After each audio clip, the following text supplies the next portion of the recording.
नमस्कार दोस्तों, आप सभी का फिर से स्वागत है हमारे इस नए वीडियो में। और आज हम बात करेंगे कि गर्मी के मौसम में होने वाले पसीने के बारे में।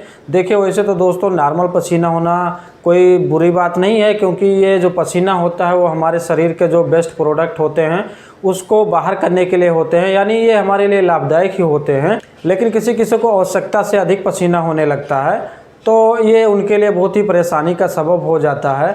जैसे कि उनको शौच के दौरान पसीना बहुत ज़्यादा होने लगता है, नहा करके आने के बाद उनको बहुत ज़्यादा पसीना होता है, उसके बाद खाना खाने के दौरान बहुत ज़्यादा पसीना होता है। इसके अलावा जब वो बाहर जाते हैं, धूप में पड़ते हैं तो उनको बहुत ज़्यादा पसीना होता है। और कुछ लोगों को दोस्तों बाइक चला रहे होते हैं और जैसे ही वो बाइक को रोकते हैं तो उसके तुरंत बाद उनको बहुत ज़्यादा पसीना होने लगता है। तो इस वीडियो में हम बताएंगे कि इन सभी के दौरान जो पसीना होता है उस पसीने को कम करने के लिए क्या करना चाहिए। तो जब ज़्यादा पसीना होता है, ज़्यादा पानी शरीर से निकल जाता है तो उसमें इलेक्ट्रोलाइट कम हो जाते हैं, पानी की कमी हो जाती है शरीर में, जिससे ब्लड प्रेशर लो हो जाता है और कमजोरी भी महसूस होने लगती है। उसके अलावा जो बॉडी से बैड स्मेल आने लगते हैं, तो इन सभी से बचने के लिए क्या दवा प्रयोग करना चाहिए, उन दवा के बारे में भी हम बात करेंगे। तो चलिए वीडियो को स्टार्ट करते हैं और स्टेप बाय स्टेप बताते हैं कि कब पसीना होता है और उसमें क्या करना चाहिए। इसमें सबसे पहले जो होता है दोस्तों, बहुत से लोगों का शिकायत होता है कि शौच के दौरान उनको बहुत ज़्यादा पसीना होता है, यानी बहुत ज़्यादा स्वेटिंग होती है। तो ऐसा इसलिए होता है दोस्तों कि किसी किसी को कब्ज यानी कॉन्स्टिपेशन की शिकायत रहती है गर्मी के मौसम में।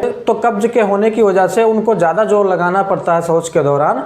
इससे क्या होता है कि बॉडी को ज़्यादा एनर्जी लगानी पड़ती है और ज़्यादा एनर्जी प्रोड्यूस होने की वजह से शौच के दौरान ही ज़्यादा पसीना होता है। अगर इसके बचाव की बात करें दोस्तों, तो इसके लिए आपको ज़्यादा से ज़्यादा फाइबर वाला भोजन खाना चाहिए, जिसमें कि फल और सब्जियां आते हैं। इन सब का प्रयोग सबसे ज़्यादा करना चाहिए और इसके साथ साथ पानी भी आपको ज़्यादा पीना चाहिए, ताकि आपको कॉन्स्टिपेशन ना हो, कब्ज ना हो और ये कब्ज से होने वाला जो पसीना होता है उस चीज़ से आपको छुटकारा पा जाएँ।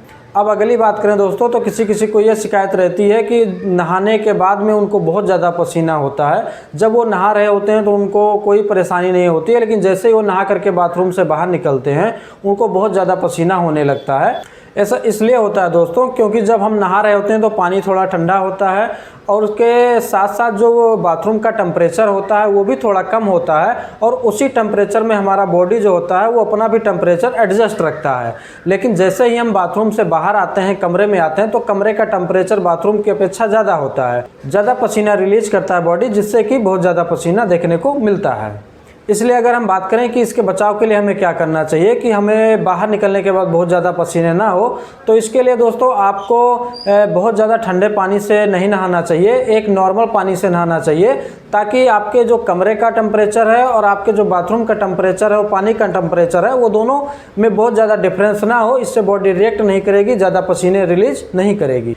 इसके अलावा दोस्तों किसी किसी को खाना खाने के दौरान बहुत ज़्यादा परेशानी होती है, बहुत ज़्यादा पसीना होता है, यहाँ तक कि वो पूरा खाना भी नहीं खाते हैं और उनकी पूरी बॉडी जो होती है वो पसीने से एकदम भीग जाती है। और इसके कई कारण हो सकते हैं दोस्तों। इसमें पहला कारण हो सकता है कि खाना बहुत ज़्यादा गर्म हो सकता है, जिसकी वजह से पसीना आ सकता है। और दूसरा, अगर खाने में बहुत ज़्यादा तेल मसाले का प्रयोग किया गया है तो उसकी वजह से भी आपको पसीने हो सकते हैं। और इसके अलावा दोस्तों जो सबसे कॉमन कारण होता है खाना खाने के दौरान पसीना होने का, वो ये होता है कि कम समय होने की वजह से लोग बहुत ही जल्दी खाना खाने का प्रयास करते हैं। ऐसे में बॉडी बहुत ज़्यादा एक्टिव होती है, मांसपेशियां बहुत ज़्यादा एक्टिव होते हैं, तो इस वजह से ज़्यादा एनर्जी लॉस होता है और ज़्यादा एनर्जी लॉस होने की वजह से ही बहुत ज़्यादा पसीने का शिकायत दोस्तों। तो बहुत से लोगों को जैसे ही वो बाहर निकलते हैं, धूप के संपर्क में आते हैं, बहुत ज़्यादा पसीने होने लगता है उनको। ऐसा इसलिए होता है क्योंकि जब वो घर में होते हैं तो उनके शरीर का जो तापमान होता है वो थोड़ा कम होता है, लेकिन जैसे ही बाहर निकलते हैं, धूप में पहुँचते हैं, तो शरीर का तापमान बहुत ज़्यादा अचानक से बढ़ने लगता है। तो शरीर क्या करता है कि अपने नॉर्मल टेम्परेचर को मेंटेन रखने के लिए वो बहुत ज़्यादा स्वेटिंग रिलीज करने लगता है, यानी बहुत ज़्यादा पसीना होने लगता है। अगर इसके बचाव की बात करें दोस्तों, तो अपने साथ में कुछ ऐसी चीज़ें रखनी चाहिए जिससे कि आपको धूप से बचाव हो सके।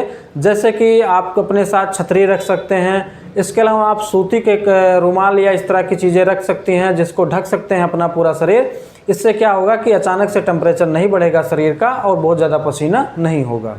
और अगली समस्या की बात करें दोस्तों, तो किसी किसी को ये परेशानी रहती है कि जब वो बाइक चला रहे होते हैं तो उनको कोई परेशानी नहीं होती है, लेकिन जैसे ही बाइक को रोकते हैं उनको अचानक से बहुत ज़्यादा पसीना होने लगता है। ऐसा इसलिए होता है दोस्तों कि जब वो बाइक चला रहे होते हैं तो उनके शरीर से जो हवा होती है वो बहुत ज़्यादा टकरा रही होती है, जिससे क्या होता है कि बॉडी का टेम्परेचर थोड़ा कम रहता है और जो थोड़ा बहुत पसीना भी होता है तो वो सूख जाता है, इसलिए कोई परेशानी नहीं होती है। लेकिन जब बाइक रोकते हैं तो जो हवा का फ्लो होता है शरीर पर वो कम हो जाता है, इससे बॉडी का टेम्परेचर बढ़ने लगता है।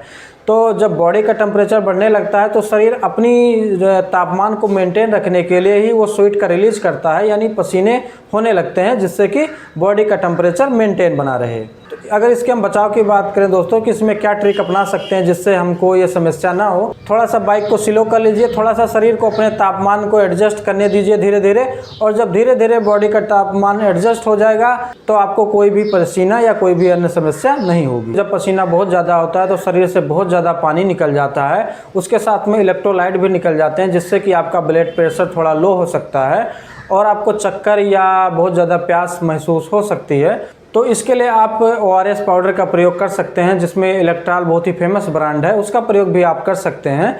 जैसे कि उसमें सोडियम होता है, पोटेशियम होता है, डेक्सट्रोज होता है, सिट्रेट होता है, इस तरह की चीज़ें होती हैं जो कि शरीर में जाने के बाद में वो पसीने को कम करती हैं। इससे क्या होता है दोस्तों कि शरीर में जो नॉर्मल पानी का लेवल होता है वो बना रहता है।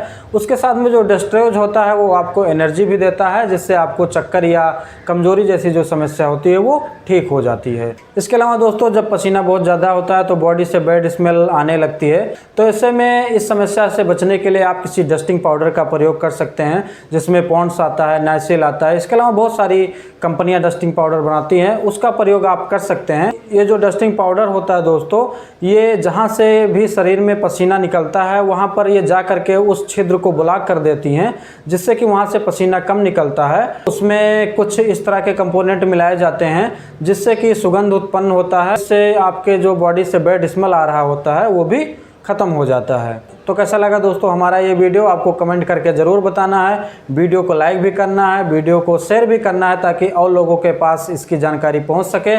और हमारे मेडिसिन ज्ञानी चैनल को भी सब्सक्राइब कर लीजिए। मिलते हैं फिर किसी वीडियो में नेक्स्ट टॉपिक के साथ में, तब तक के लिए नमस्कार।